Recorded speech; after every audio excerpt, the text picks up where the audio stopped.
ওকে, so মুষলধারে বৃষ্টি এবার শুরু হয়ে গেছে। তো লেটস ফেস দ্য চ্যালেঞ্জ।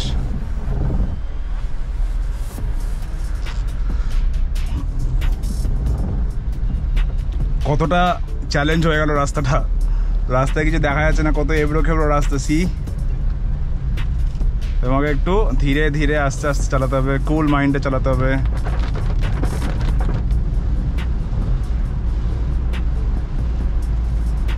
ভিজিবিলিটির খুবই বাজে অবস্থা।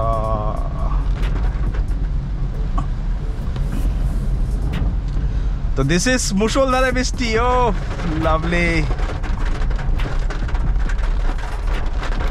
এবারে তো জমবে খেলা কাকা কাকা।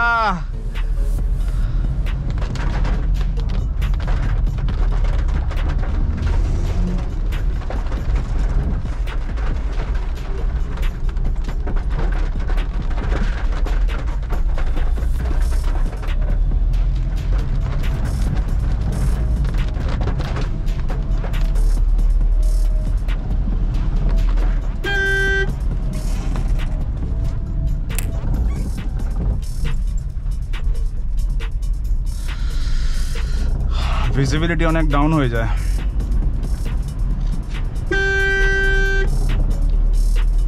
এই রোডে সমস্ত কিছু দেখতে পাবেন আপনারা, মানুষ, জন্তু জানোয়ার, লরি, ভ্যান, অটো, টোটো, সাইকেল, লরি, বাস, গাড়ি, মানে কোনো কিছু বাকি নেই। মানে এমন কোনো ভেহিকেল নেই ট্রেন প্লেন ছাড়া যে এটাতে চলে না। That's why this is most difficult. And এখানেই আমার বৃষ্টি চলে, বাট ল্যান্ডস্কেপটা কত সুন্দর।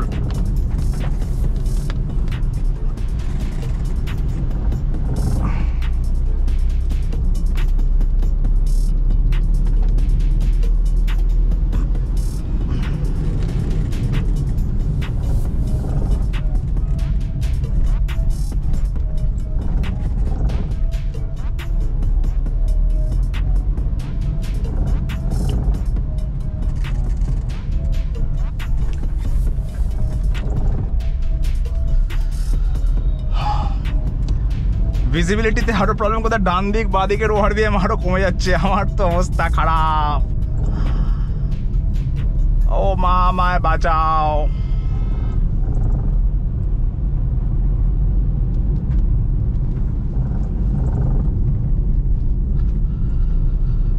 তার মধ্যে রাস্তাটা খুব একটা চেনা রাস্তা না, মানে গেছি অনেকবারই, বাট সেরকম ফ্রিকোয়েন্ট জার্নি তো হয় না যে I know it by heart, সেই ব্যাপারটা নেই।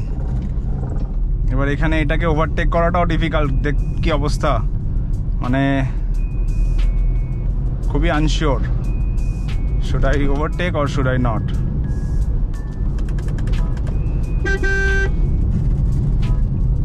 রাস্তা দেবে না, পাস দিলাম তাও আমাকে চেপে দিল।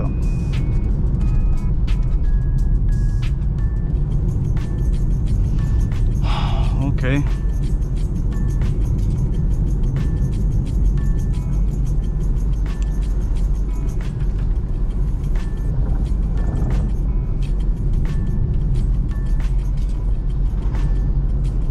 তোমাকে এই বাম্পারে একে ওভারটেক করতে হবেই।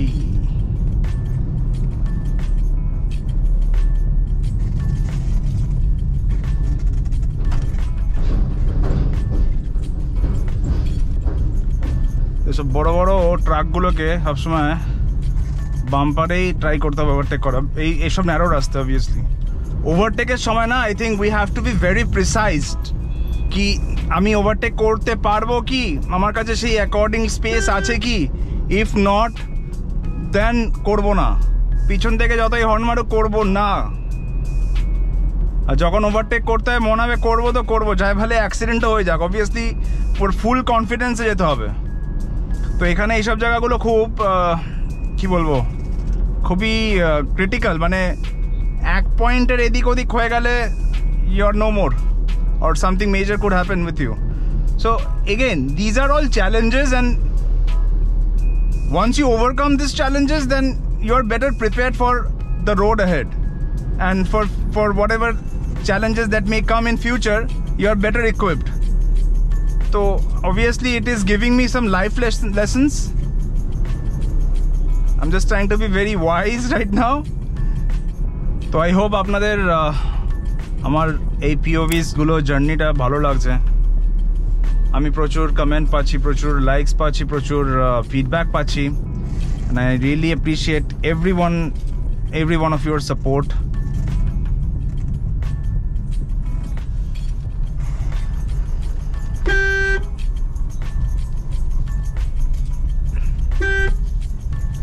So please keep supporting me. I hope to bring more quality content, useful content for you. Not only about car, about me, who am I, and my lifestyle, because I have changed a lot in the past few years, and perhaps we both can learn from each other. I'm learning from the comments. যে গাড়ি কিভাবে চালাতে হয় অনেক কিছু tips and tricks আমি পাচ্ছি আপনাদের থেকেই, অ্যান্ড আমি সেগুলোকে খুবই সিরিয়াসলি নিচ্ছি। Every one of your comment I read them and I appreciate every one of your comment. Negative, positive, doesn't matter.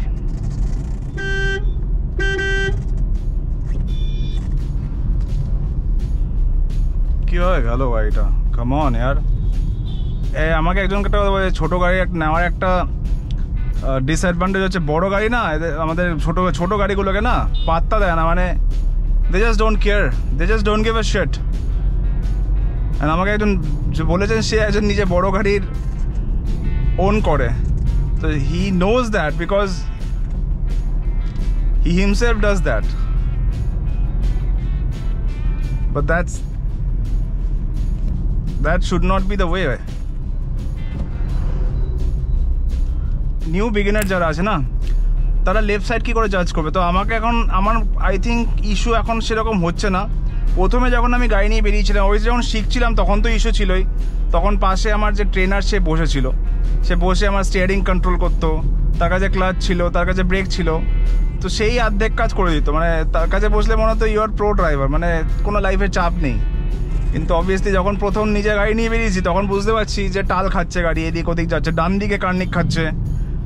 তো তার জন্য যেটা করতে হবে সেটা হচ্ছে ফার্স্টে অফকোর্স চালাতে হবে, অনেক চালাতে হবে। এটা চালানোর উপরে আই থিঙ্ক কোনো তার অল্টারনেট নেই।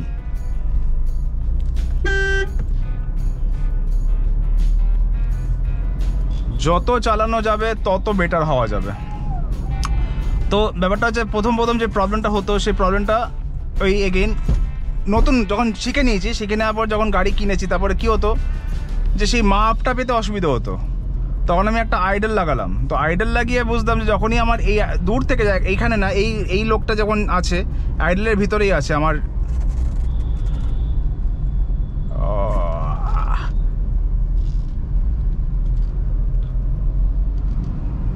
তো করতে প্র্যাকটিস করতে যে এটাকে আমি এটার বাইরে রাখবো, সবাইকে দূর থেকে এটার বাইরে রাখবো। যেমন সাইকেলটা আছে এখন এটার বাইরে ইজিলি আছে অবভিয়াসলি, তো আমি ইজিলি বেরিয়ে যাবো।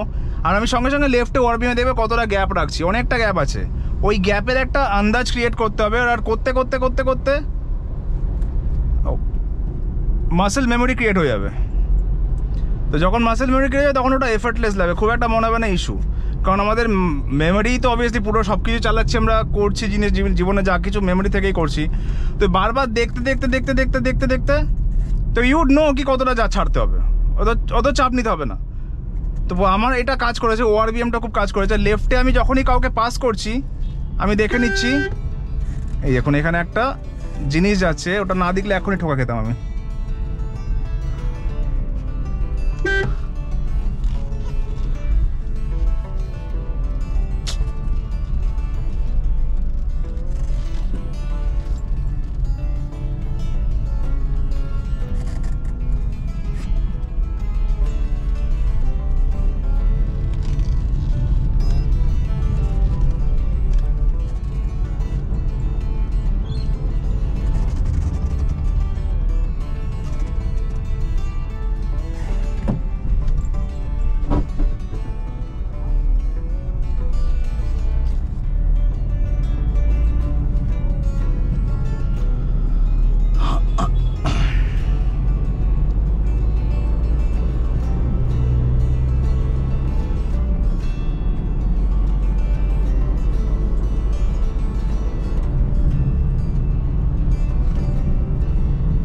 I think Kamarpukur station.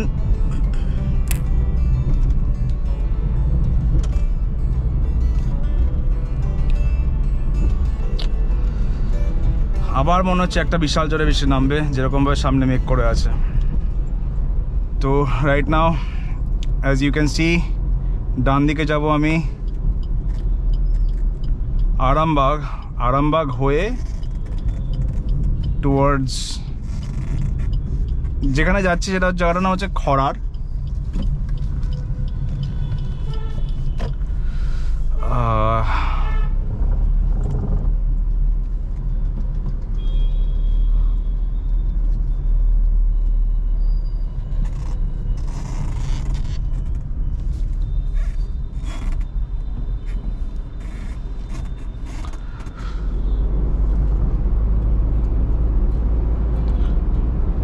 Now this is the road, very good road.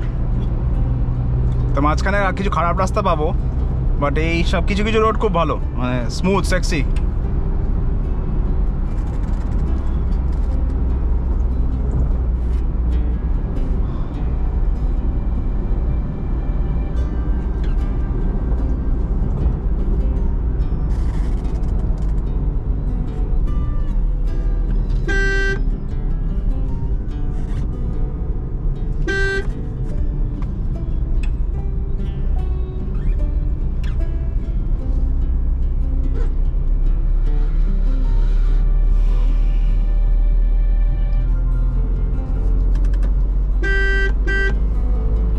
Overtake করার আগে আমাকে জানিয়ে দিলাম ওভারটেক করছি।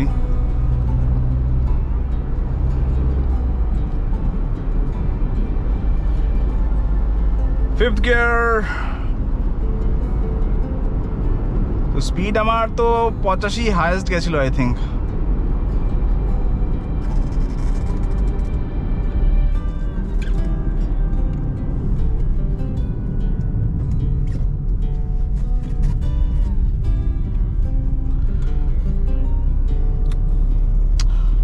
এই গাড়িটা সব কিছু ভালো, মানে আমার ফাংশনালিটি এত সুন্দর লাগছে, ব্রেক ভালো, ক্লাচ ভালো, গিয়ারটাও স্মুথ আছে, সব কিছুই স্মুথ।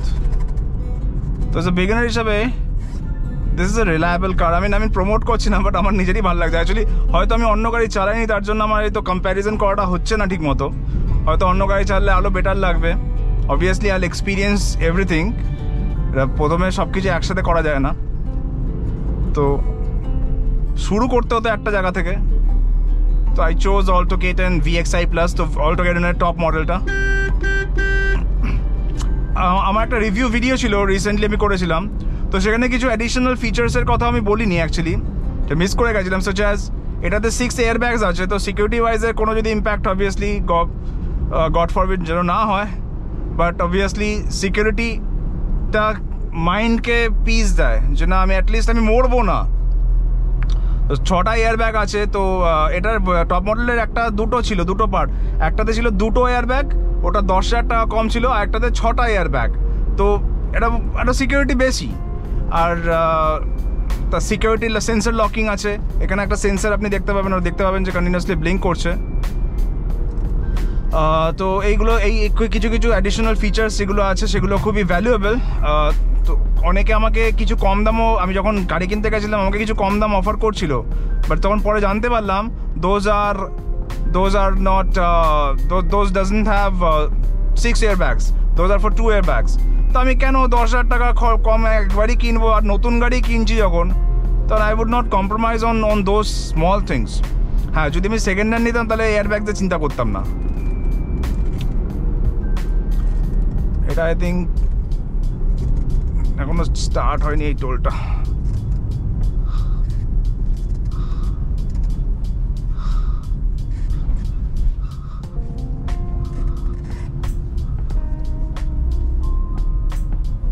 টোলটা স্টার্ট হলে এখানেও টাকা কাটবে। আমি এখনো টোল ফোল দিয়ে যাইনি, আমার টোলের টাকা এখনো কোনো কিছু কাটেনি, বিকজ আমি কোনো এমন রাস্তায় যাইনি, কলকাতার দিকে যাইনি এখনো যেখানে টোল কাটবে। তো যখন আমি গাড়ি কিনেছিলাম তখন ওরা 500 টাকা একটা রিচার্জ করে দেয় টোলের জন্য, তো ওটা কেটে কুটে 100 টাকা পাই। কি জানি কি এটা ব্যাপারটা, হিসাবটা বুঝলাম না আমি। বাট আছে আমার কাছে 100 টাকা আছে আমার ফাস্ট্যাগ, এখানে একটা কিউআর আছে, ওটা অটোমেটিক্যালি ডিডাক্ট হয়ে যায়। তো you just have to recharge on your account and then তুমি টোলের মধ্যে দিয়ে অটোমেটিকলি চলে যাবে, তোমাকে আলাদা করে কেউ টাকা দিতে হবে না, কিছু করতে হবে না, অ্যান্ড অ্যাকাউন্ট থেকে ডিডাক্ট হয়ে যায়। বেসিক্যালি একটা ফাস্ট্যাগ অ্যাকাউন্ট তৈরি হয়, তোমার আইসিআইসির সাথে একটা অ্যাকাউন্ট আছে, তো ওখানে আমি অ্যাজ অ্যান্ড ওয়েন যখন ইচ্ছা হবে তখন আমি রিচার্জ করে নেবো।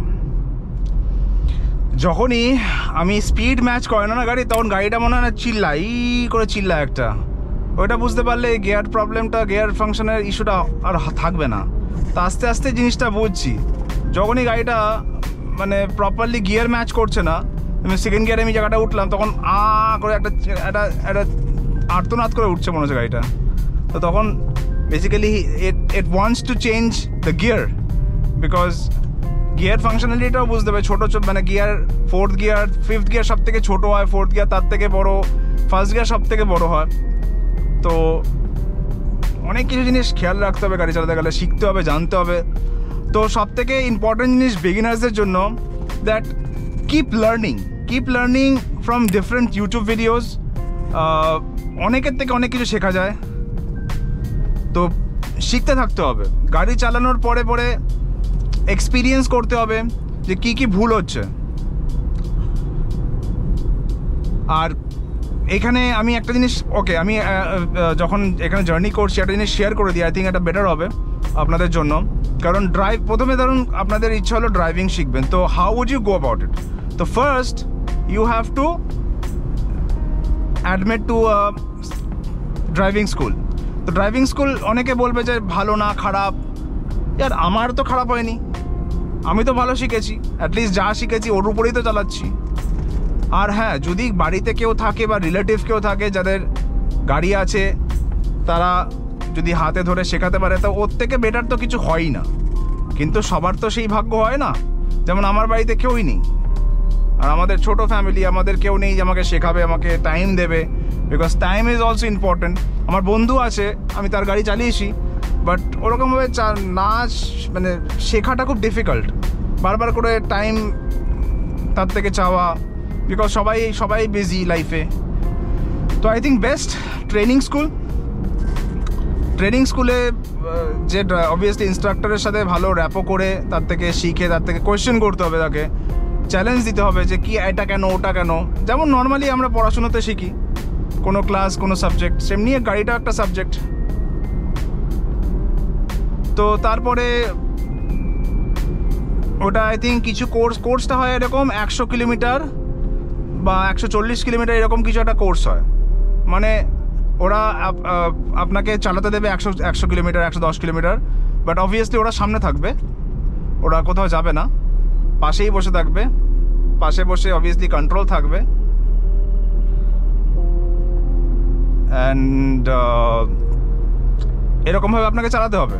তো প্রথম ভুল হবে অনেক কিছু, সেই ভুলগুলো দেখে you have to research them, যে কী এই ভুলটা কেন হচ্ছে। যেমন আমার প্রথমে কত ভুল হয়েছে, আমি প্রথম বেসিক জিনিসগুলো জানছিলাম।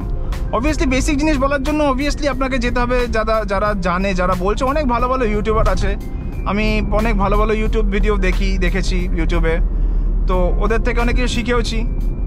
বড় লম্বা ভিডিও দেখেছি কীভাবে গাড়ি চালাচ্ছে, কী না চালাচ্ছে। তো শিখতে হবে, ড্রাইভিং শিখতে হলে হ্যাঁ ইউটিউব ভিডিও অনেক হেল্প করে, আমাকে তো হেল্প করেছে। তারপরে ওটাকে ইমপ্লিমেন্ট করতাম নেক্সট দিন ক্লাসে গিয়ে ড্রাইভিং শেখার জন্য। ড্রাইভিংয়ের ক্ষেত্রে ব্যাপারটা হচ্ছে যে রুটটা চেঞ্জ, পরের দিকে রুট চেঞ্জ করেছে। আমি যেই রুটে চালাই সেই রুটের থেকে অন্য রুটে নিয়ে যেত, ভিড় রাস্তায় নিয়ে যেত। তো একটা কনফিডেন্স দিয়েছিল যে না হ্যাঁ গাড়ি চালানোটা পারবো, মানে এমন না যে ইম্পসিবল। তো ওই কনফিডেন্সটা চলে আসলেই then it will get easier. And তারপরে এখানে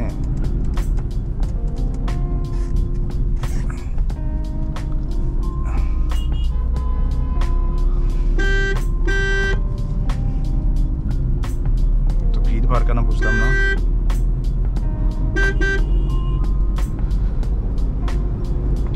তো এই কনফিডেন্সটা পাওয়ার পরে যদি তখন আপনার কাছে কোনো বন্ধু বান্ধবের গাড়ি থাকে বা কেউ কারো কাছে কোনো ভেহিকল থাকে, ওইটাতে আপনি ট্রাই করুন। অবভিয়াসলি সব সময়ের জন্য না, তখন আপনি নিজে জানেন, আপনাকে কাউকে টাইম দিয়ে শেখাতে হবে না, আপনার আইডিয়া হয়ে গেছে যে know how to drive a কার।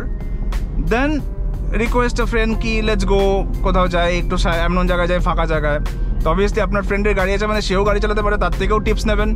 আমারও একজন বন্ধু ছিল, যার বন্ধু আছে অবভিয়াসলি, তার থেকে আমি গাড়ির টিপস অনেক নিয়েছি, তার থেকে শিখেছি। তো সবার থেকে শিখতে হবে, আর ভুলগুলোকে অ্যানালাইজ করতে হবে যে ভুলগুলো কেন হচ্ছে, কী ভুল হচ্ছে। যেমন আমার প্রথমে ভুল হতো কি, এখনও হয় সেটা, ইনক্লাইনে দাঁড়িয়ে আমি যদি আমি কোনো ট্রাফিকে দাঁড়িয়ে থাকি, আমি উঠাতে গেলে 10 বার 15 বার গাড়ি বন্ধ। এখন সেটা কম হচ্ছে। তারপর তো প্রবলেমগুলো তো আছেই, কিন্তু ব্যাপারটা হচ্ছে অ্যাটলিস্ট গাড়ি স্টল করছি না আমি এখন। আগে তো গাড়ি মানে সময় অসময় স্টল করে যেত, যখন খুশি তখন বন্ধ হয়ে যেত। তো সেই জিনিসটা এখন হচ্ছে না। তো আরও অনেক ইস্যুস আসবে, সেই ইস্যুসগুলোকে কন্টিনিউয়াসলি রিভিউ করে অ্যান্ড দেন যখন ড্রাইভিং লাইসেন্সে অবভিয়াসলি যেখানে ড্রাইভিং লাইসেন্স যে ড্রাইভিং স্কুল থাকবে, তারা আই থিঙ্ক আমাকে চার্জ করেছিল 7,500 টাকা মতন চার্জ করেছিল। তাতে ইনক্লুডেড ছিল হচ্ছে 110 কিলোমিটার পুরো, মানে আমিই চালাবো পুরোটাই আমার, প্রতিদিন 5 কিলোমিটার করে চালাতো। তা মাসেল মেমোরি আস্তে আস্তে বিল্ড হতো, which is good, which is appropriate. I think প্রথম দিনে গিয়ে আমি যদি 20 কিলোমিটার চালিয়ে দিই, that would not be appropriate.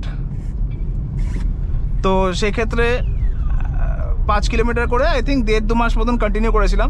তো সপ্তাহে 4 দিন করে যেতাম, 3-4 দিন করে যেতাম, তো এই করে হয়ে গেছিলো। তারপরে ওরাই ড্রাইভিং লাইসেন্সের জন্য যা টেস্টের ব্যাপার আছে, যেমন ওয়েস্ট বেঙ্গলের ড্রাইভিং লাইসেন্স খুবই easy. I think it should not be like that. আমি নিজে ড্রাইভিং লাইসেন্স পেয়ে গেছি, ভালো হয়েছে, সব ঠিক আছে, but I will criticise it, because যেখানে ড্রাইভিং লাইসেন্স যে কেউ পেয়ে যেতে পারে, আমার তার জন্য শিখতেই লাগে না। আপনি যাবেন নর্মাল একটু রিভার্স পার্কিং শিখবেন, ব্যাস হয়ে গেল। ব্যাস রিভার্স পার্কিং কি আলটিমেট গাড়ি চালানো? যেমন দিল্লিতে আমি দেখেছি ড্রাইভিং লাইসেন্সের জন্য প্রপার সব কিছু করতে হয়। আপনাকে পার্ক করতে হবে, আপনাকে ইনক্লাইনে দাঁড়াতে হবে, তারপর আপনাকে অনেক রকম রুলস সিগন্যাল ফলো করতে হবে, তারপরে আপনাকে যেতে হবে। তো পুরো এই চ্যালেঞ্জগুলো প্রথমে যদি ইজি হয়ে যায় জিনিসটা অ্যাকোয়ার করা, তাহলে কি হয়, প্রবলেম হয় কি পরবর্তীকালে ড্রাইভিং করতে। তো I will definitely criticise the process in which they provide license, I mean especially our state. যদিও আমি পেয়ে গেছি ভালো, আমার কোনো অসুবিধা নেই, কিন্তু ব্যাপারটা হচ্ছে কি তাতে তো লাভ হচ্ছে না, তাতে মাসের লাভ হবে না, মানে সবার লাভ হবে না। আমি ধরুন শিখে গেলাম,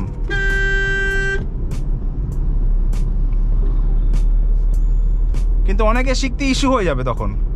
বাট ওই চ্যালেঞ্জটা থাকলে কি হবে, সেও ফোকাস করবে। আর যদি মানে ব্যাপারটা হচ্ছে এমন যে ড্রাইভিং লাইসেন্স যদি আমি অ্যাকোয়ার করতে পারি, that means I know how to drive and I should not have any issue পরবর্তীকালে।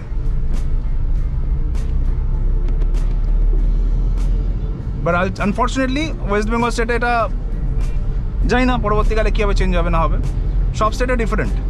তো এইভাবে আপনাকে ড্রাইভিং লাইসেন্সের জন্য প্রিপেয়ার করে দেবে, আপনার ট্রেনিং ইনস্ট্রাক্টরই প্রিপেয়ার করে দেবে। তারপরে আপনি ড্রাইভিং লাইসেন্স অ্যাকোয়ার করার পরে দেন ইউ ডিসাইড কি আপনি আপনার বাজেট কি আছে, whether you want to go for second hand.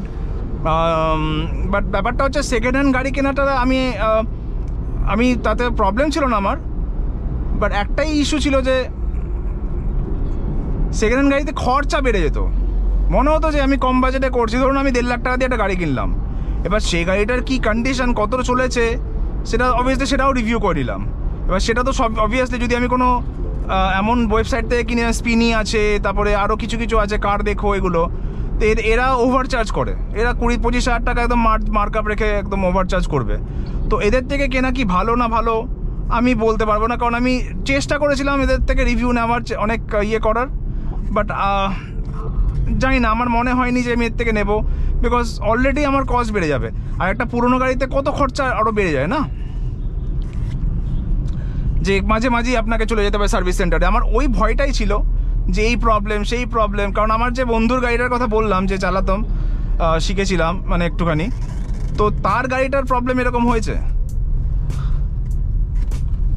তার প্রবলেমটা আমি সামনে থেকে দেখেছি, তার একদিন টায়ার হয়ে যায়, 2টো টায়ার চেঞ্জ করতে হয়, এসি চলে না, এই প্রবলেম ওই প্রবলেম লেগেই আছে। তো তার হয়তো 30-40 হাজার টাকা খরচা হয়ে গেছে extra.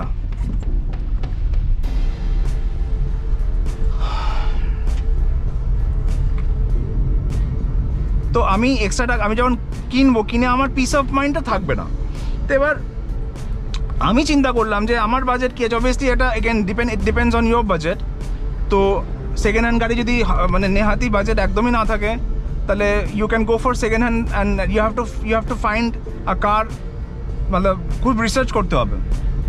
It is not like কি গিয়ে একটা জায়গা থেকে কিনে নিয়ে চলে এলাম, বিকজ দেখতে হবে, কাউকে দিয়ে মেকানিক্সকে দিয়ে চেক করে দেখাতে হবে যে এগুলো ঠিক আছে কিনা, মেকানিক্সে টাকা দিয়ে বা হোয়াট এভার কিছু, কেউ চেনাশোনা থাকলে গাড়ির ব্যাপারে যে ভালো বোঝে তাকে নিয়ে যেতে হবে। তো একটু হেডেক নিতে হবে, আর হেডেক নেওয়ার পরে তারপর তো দেখতে হবে গাড়ির পেপারস কী আছে, ইন্স্যুরেন্স কী আছে। ইন্স্যুরেন্স আপনাকে যদি মনে হয় যে গাড়ি কেনার পরে আপনাকে 6 মাস বাদে ইন্স্যুরেন্স দিতে হবে, তাহলে অবভিয়াসলি টাকাটাও নেগোসিয়েশনভাবে করবেন, কারণ ইন্স্যুরেন্সের টাকা আছে, তারপর ট্যাক্সের টাকা আছে, রোড ট্যাক্সের টাকা আছে। রোড ট্যাক্স দেখতে হবে কতদিনের আছে দেওয়া। যদি রোড ট্যাক্স মোটামুটি হয় যে আরও 1-2 বছর চলে যাচ্ছে, তাহলে দ্যাটস আ গুড ডিল।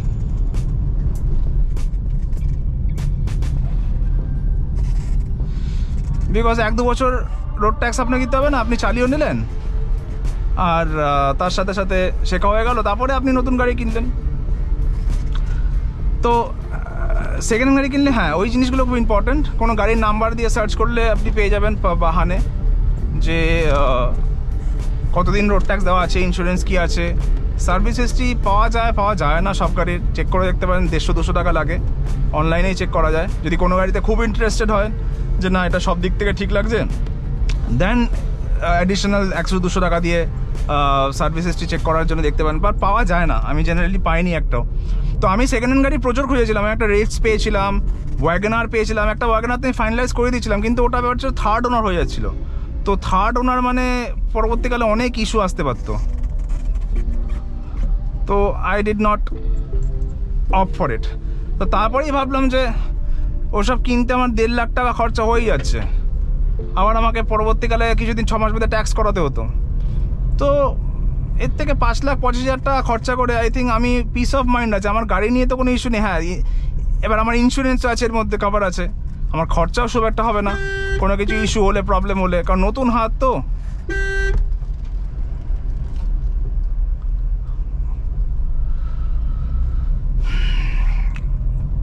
যেমন আমি ইন্স্যুরেন্স ক্লেম করলাম, এক্সপিরিয়েন্স করলাম, অবভিয়াসলি ওগুলো ছিল ফালতু ছোটোখাটো খুচরো কারণের জন্য, scratch ফ্যাচ, and I hope major problem কিছু না আসে।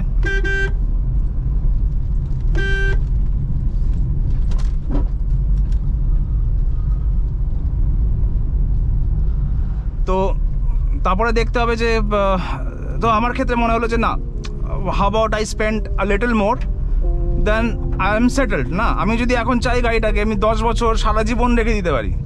একজন রেকমেন্ডও করেছেন আমাকে, অনেকে রেকমেন্ডও করেছে, অল্টো কেটেন চলে যায়, আর এর রিসেল ভ্যালুও খুব ভালো আছে। এমন না যে আমি রিসেল ভ্যালু, আমি যদি কোনোদিন বেচতে চাই এটাকে, আমার যদি পেপারস পত্র ওকে থাকে, then I will find buyers easily.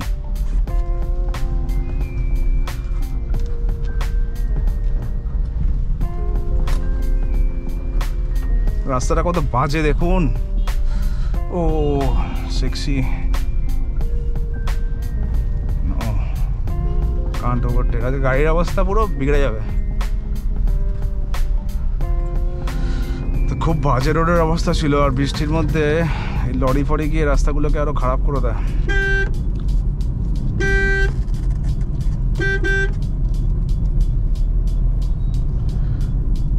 And that's how I decided কি না অল্টো কিনে নিই and then চালাই, and বাকিটা তো আমি পুরোটাই শেয়ার করছি, আপনাদের সামনেই আছে, and you can accordingly judge and decide for yourself.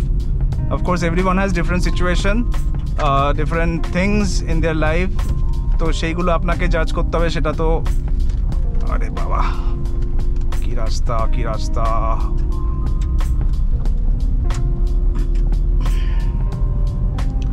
আজকে ভালোই লাগলো, চ্যালেঞ্জ লাগলো খুব, এত সুন্দর সুন্দর রাস্তা দিয়ে, বাজে রাস্তা দিয়ে ট্রাভেল করে, অ্যান্ড দেন তাও সেটা আবার এই বাজে একটা ওয়েদারে।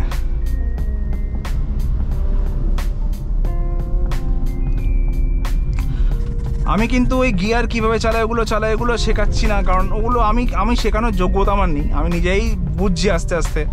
যেমন কিছু জিনিস রিয়েলাইজ করলাম যে যখন আমাকে কোনো জায়গায় আগে গিয়ে স্পিড কমাতে হবে, আমি ক্লাচটা টিপে রাখবো, আর আগে থেকে গিয়ার চেঞ্জ করবো না, যদি 4th গিয়ারে থাকি, যদি আমার সামনে বাম্পার থাকে, আমি স্পিড কমাবো ক্লাচ চিপে, তাহলে কি হচ্ছে আমার অ্যাকর্ডিংলি আমি ওইখানে গিয়ে কোন গিয়ারটা দেবো সেটা আমি ডিসাইড করতে পারবো। যদি আমি 4 থেকে 3-এ আসি আবার তাহলে ক্লাচ প্রেস করতে হবে। তাহলে আমাকে ক্লাচ ইউজটা যতটা আমি কম করতে পারি সেটা ততটাই আমার গাড়ির পক্ষে ভালো, কারণ বারবার ক্লাচ ইউজ করলে ক্লাচ প্লেট বসে যাবে এক সময় আর লংজিভিটি কমে যাবে।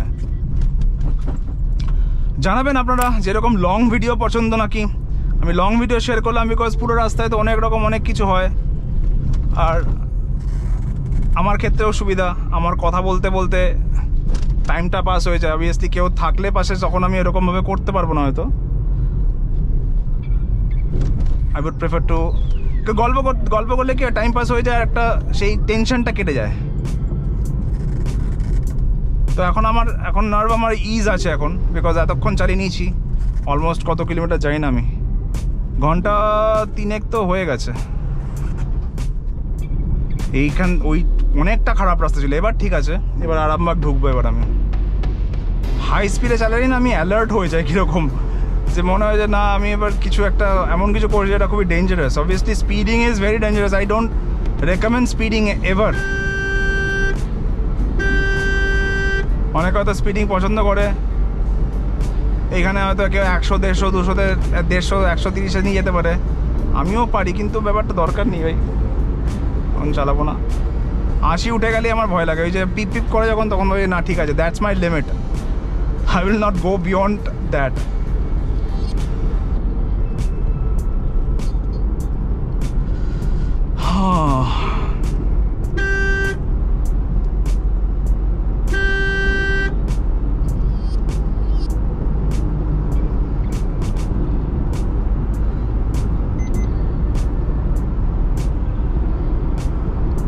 See, that's a beautiful Nazara. Landscape is awesome.